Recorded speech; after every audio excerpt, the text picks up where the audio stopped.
What is up, ladies and gentlemen? My name is Senegal Sen. Today's anime movie cover or review that I'm going to be talking about. I think I'm going to post this up today once I'm done doing all of it, all the stuff I do with the video. That I went to go see My Hero Academia: Heroes Rising. And it is fantastic. It is a minute and 44 an hour and 44 minutes, not 1 minute. I don't even know what the hell I'm saying, but yeah, before I even watched it, I knew what the plot was gonna be about. Like a little bit, like if you guys have not seen the trailer, I watched the dub version, not the sub, because I enjoyed more of the characters being dubbed than sub, even though I don't have a problem watching it on sub, which I'm currently doing to keep up with the episodes. But the trailer got me so hyped, and I went to go see it with my friends, and it was great. It was incredible. It was the best time ever I had with my friends. We were all just like sitting and watching it together. We were having a great time.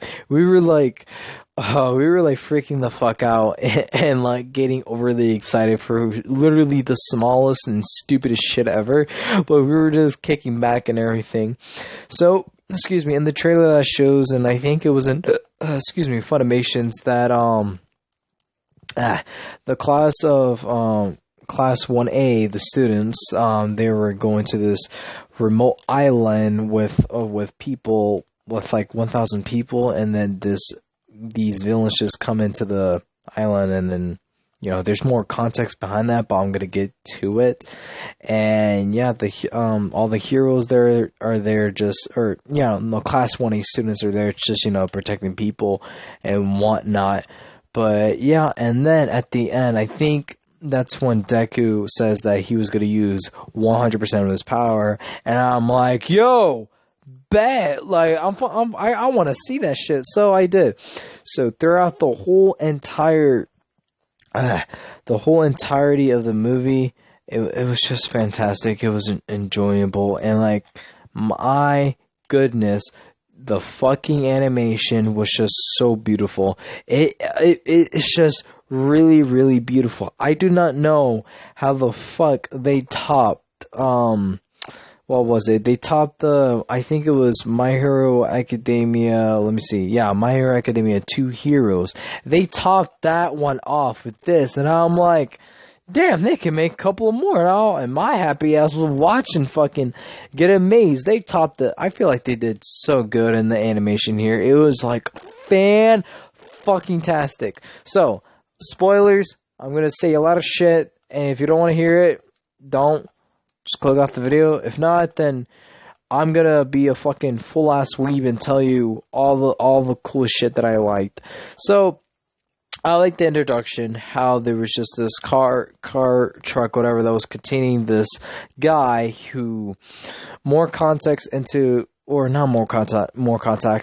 whatever. I'm just gonna say whatever the fuck I want. But there was a villain in that box cargo, whatever, that was being carried by the League of Villains, who were doubled. I think it was the double guy. I can't remember his name off the top of my head, or saying his name correctly or whatnot. But if you guys don't know what I'm talking about, it's the guy who looks like Deadpool from the League of Villains. That's who I am talking about. So he created the doubles of the League of Villains to carry this mysterious cargo in the trunk, that we found out later that it was some guy who's All For One. All For One 2.0, and I'm pretty sure his hero name is Nine, and for him, he wanted to make a whole new society where the strong favored than the weak and all that, and he recruited like 3 people with their unique quirks as well to help him aid on that journey. So he sold his body to the League of Villains to do all the experiments on him, and then the doctor made him into like All For One. That All For One, when he fought All Might, and I think it was season 3, episode 13. I went to go watch that a couple days ago because I just love just love All Might when he used fucking United States of Smash. I can never forget that moment in any time. But yeah, but All For One, he has the ability to use multiple quirks at once. But this 9 guy, he can only use up to 9 quirks. So he could take people's quirks like All For One, but he can only take 9. So there's only a limit that he can limit of the quirks that he can take.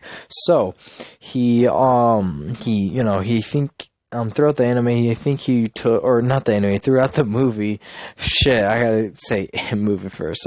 Throughout the movie, he only took maybe 2 or 3 quirks. No, wait, 2 quirks, because he has a natural quirk of his own, and I think his natural quirk that he could take is he has that he could control any weather storm, I believe so. And then the other 2 quirks, I cannot remember. One of them was like with the wind gushing or making these weird little shields, and then the other one is him shooting lasers out of his fingers. So with all that, with all that power he has, the only limit the only downside that he has to it is that his body cannot handle it, because he gone through that change. Like only All For One can manage to take that many quirks, however many that he wants or whatever. Like, but for 9, he only can have a certain amount of quirks, and he can only use so much of it before his body starts breaking down. Like if he pushes his limit, he's gonna hurt himself. So yeah, so rolls out to the I can't remember. Like I know this is like way ahead. It's like 2 different timelines, but it still follows the same thing. So more on that the kid that principal, I think his name is Principal Lewis, or not Principal Lewis, one of the guys that helped the one. I can't remember everybody's name. It's just so disappointing for me. But yeah, he suggested for the guy who managed to help the kids or all the classes of UA High School to get their license, like that guy who announces the guy. I think he was like the sleepy guy, not Mr. Aizawa.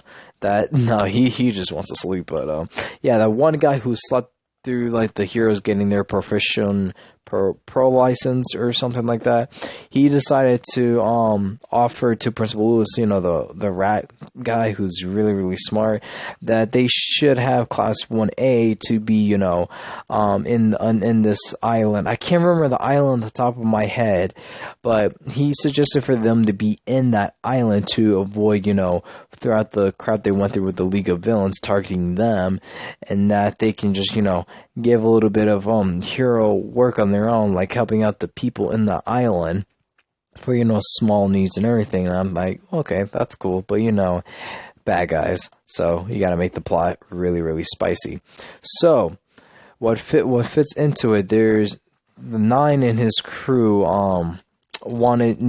throughout the journey of 9 and his crew, he needed this quirk called Cell Recovery.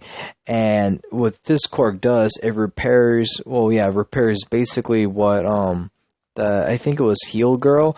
It's basically Heal Girl's power, but 10 times like better, because it can regenerate all the cells in your body and make your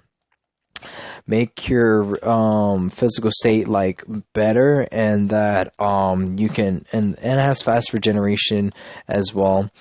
And yeah, that's basically what he's trying to look for, a quirk that can regenerate his cells, and that he doesn't suffer his body being too damaged after using so many quirks. He can use that cell division quirk to heal himself constantly as he's using his other quirks, which was his plan originally. But he has not found it at all. But he did find this one guy who's a dad of 2 kids that has the same type of quirk, but the difference is his blood. He can only do it for people that has type or a blood type of blood. To order to work for his quirk, he needed a B or a B plus type of blood, or type blood B or whatever that he needs for order the quirk to work for him. So yeah, but his son has the same ability as his dad, the cell division, but his is type B. So, and his son is in the island while his dad is off to work. And there's this one other guy, I think his name is Wings or something. It's the guy who looks like, Nighthawk from DC or some shit. Love his look and everything. He gave me like really like cool vibes from him just looking at his whole hero costume. So he's trying to track down like what was the League of Villains was carrying and who was the guy who was stealing, all people's quirks. He pretty much took the guy's quirk of the magic fingers, shoot lasers out of his eyes, and then the other one with the wind power. So he was trying to track down 9 essentially because he's the only one, who can steal quirks, just like All for One. So it gets forward to, to the class of 1A, and it was really funny as hell seeing them all again, just like being fucking, high school students. And it's just so hilarious. They were all taking requests throughout the people of the island, and it was so funny one by one. And then Bakugo, that man just like sat there and just did nothing. And just his character, I love his character just being a type of hothead and also trying to wanting to become a hero. I love his character being like that, and I love his relationship with Izuku Midoriya, of how competitive he is of trying to be the number one hero than how Deku wanted to, or Midoriya in the first place. So fast forward a little bit, the Nine's team went over to the island, caused a bunch of destructions and everything. In Class 1A, they fought hard and everything. The fight scenes was really amazing, and each individual people from Nine's crew had their own quirk that really were really amazing. I haven't seen something like that, I think. But one of them is this girl that she could control her hair to be like spiky blades. I don't know if there's anybody like that in My Hero. I haven't been paying attention because I'm juggling like 5 other animes. And then this one guy can take non-living things with this weird little cloak and then give it life and have them control it wherever to as well. Another guy is basically a big old furry. He's an animal. Like I don't know what part he is, but he has the characteristics of a wolf or something. I don't know. At the end, he when he gets serious, he turns into this fucking freaky ass motherfucking creature to fight off against Shoto, not Shoto. Oh yeah, his name is Shoto. Todoroki. Yeah, Todoroki and the rest of the students from Class 1A and Froppy and Kirishima. I can't remember the other guy's name off the top of my head. He's the class president, and he has his boots like fucking going half miles per hour. I'm pretty sure someone is gonna fucking call me out and fucking, oh yeah, you watch My Hero Academia, you can't fucking remember everybody's names. Ha ha ha, you fucking loser. I don't really care, dude. It's kind of hard for me to remember even my friends' names since they were new to me or whatever. So the fight, the blood, the sweat, the tears. I definitely cried on some of the scenes. One of them was the 2 kids that I mentioned earlier, that his sister was being in a chokehold. His little big sister, well, they're both kids, but his sister was little, that Nine was choking the shit out of her if the little boy wouldn't go over to him so he can take his quirk.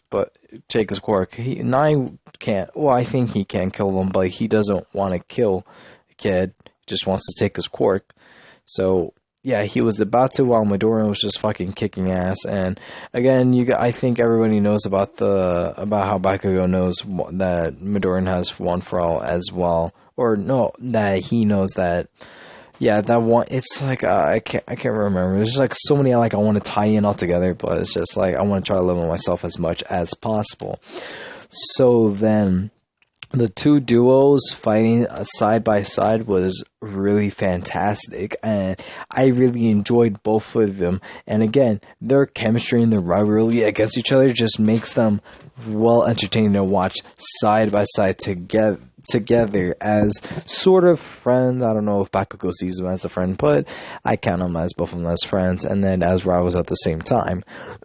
Excuse me. And then the most important part was the last final scene with Nine versus Bakugo and Midoriyan.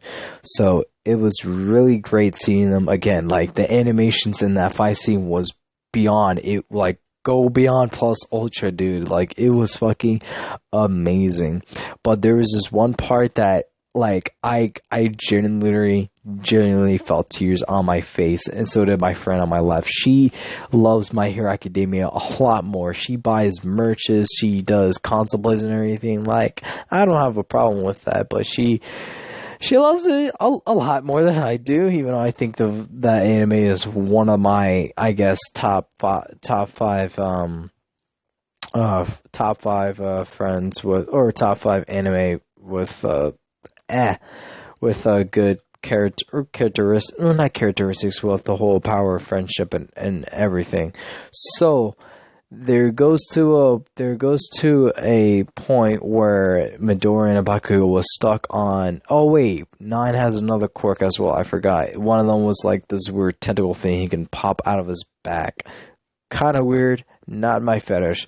But yeah, they were stuck. Both of them was stuck into this level, the mouth of the tentacle thing. So he had a crazy idea, and he told Bakugo that, and that he passed One for All to him.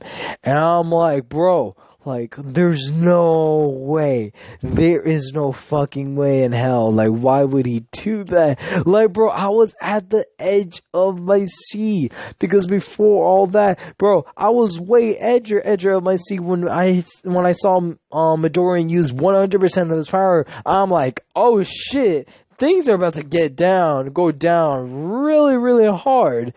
And then it ended up not helping them, but just like, it did help at some point to help for Nine to draw out as much of his power as he can so he could tire himself, and then for Bakugo and Midoriyan to kick his ass. But it's just like, holy shit, that was just fucking that was just wow. But at the end, like I said, it all relies on Midoriyan. When he passed on One for All to him, all it was just a bit of his blood to Bakugo, and then the duo of One for All is just fucking, oh my gosh, I just can't believe it.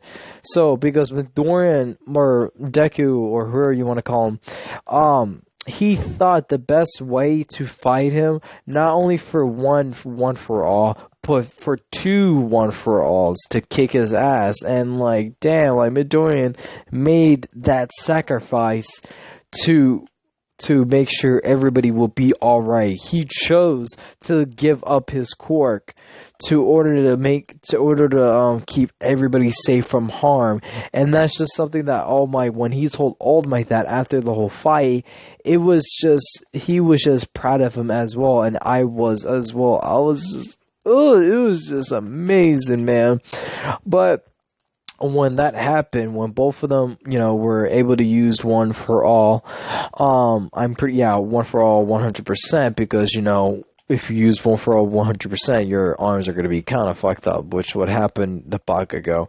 But, when they both used One for All, the animation in this fucking movie, it is incredible seeing them glowing. They were actually glowing like they were in a fucking video game, and they just fucking got a power up. It's like when Mario fucking took the star and it goes dun, dun, dun, dun, dun, dun, dun. It was just like, wow. It was just fucking incredible seeing those two side by side with One for All.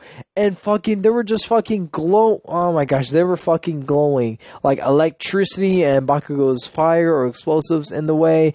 And there, it's just like fucking. Oh my gosh, this looks fucking sick as fuck. And I was just again, the animation was just so fucking nice in this movie, man. And there was like this one song that some girl was singing, like it was like something like that or something. I don't know, but like I didn't enjoy it. Well, I didn't enjoy it that much, but you know, it was meant to suit its purpose, and it's just I don't know. When I think of something like when I think of a song to go with the fight, I was thinking, you know, when I watched My Hero Academia, Two Heroes, when You Say Run was playing with All Might and and All Might and Deku was fighting alongside this this guy who has the quirk to control metal. I thought that was a perfect soundtrack to go along with that fight scene. But you know, this one, it was okay. It was not my favorite, but I'm glad it was there because it did really suit. Excuse me. It really did a good job choreographing something. I forgot the word. It's like it goes well. That's all. I meant to say, or was trying to say. It goes well. How both of them were fighting side by side, using One for All together.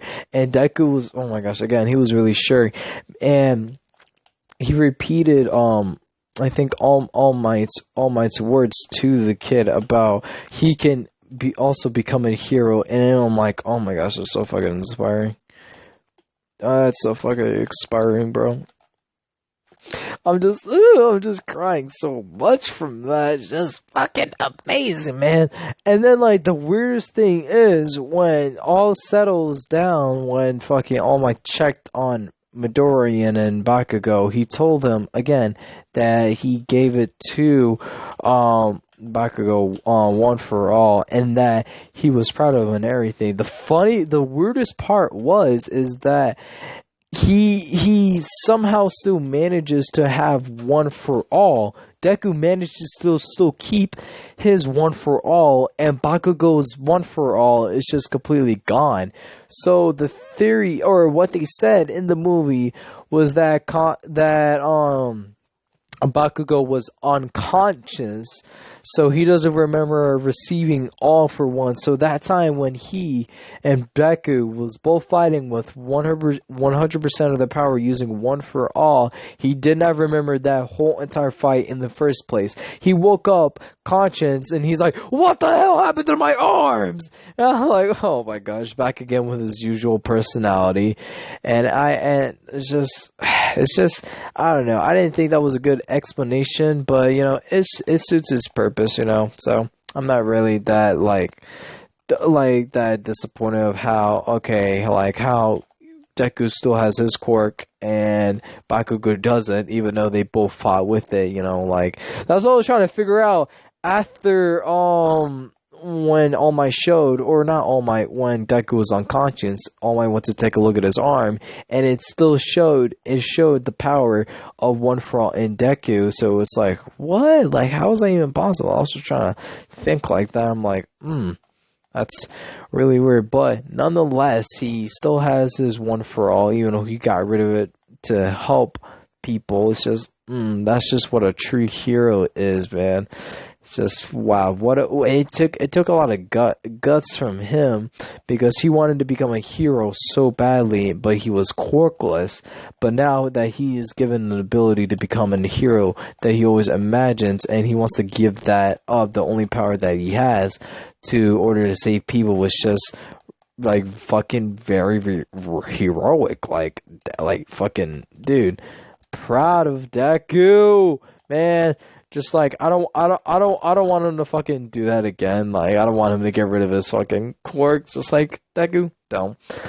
But at the end of it, it all settles down. The people on the island are safe. Class 1A is going back to AU, and all said was done. And then that quote when I said earlier about Deku telling the kid that he could become a hero too.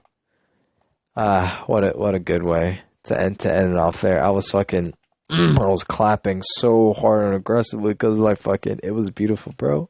It was beautiful. I cannot take my mind off of that. And I think it was some point that some of All Might's, some of showed scenes of All Might like saying you can become a hero too. And I think not only go beyond but something else as well. I thought that was a neat little idea as well, because he is still all Deku's All Might's still mentor, and he still has a lot to go to order to master it. And it's good that he made so much progress throughout the anime and these two movies as well, that he can still manages to pull off 20% of his power. So all he needs now is to get the other 80, and he's good to go. I can't wait to see at some point in my hero that Deku's gonna finally use his one for all 100%, and I can't wait. I don't know if there's gonna be a movie about it, or the anime's gonna be finished of him using it. But if we all saw it in Two Heroes Rising, so I can't wait for him to actually use it in the anime. So yeah, hope you guys enjoyed, and I want to know your thoughts and opinions down below about My Hero Academia Hero Rising. If you love it or you hate it, please don't say that, even though you're a fellow weeb as well, like me. So yeah, let me know your thoughts and opinions down below. If not, that's a-okay, and I hope you all enjoy, and I hope you all have a wonderful morning, night, day, evening, whatever the occasion is. My name is Phantom Ghost, and I'll see you all in the next one. Adios.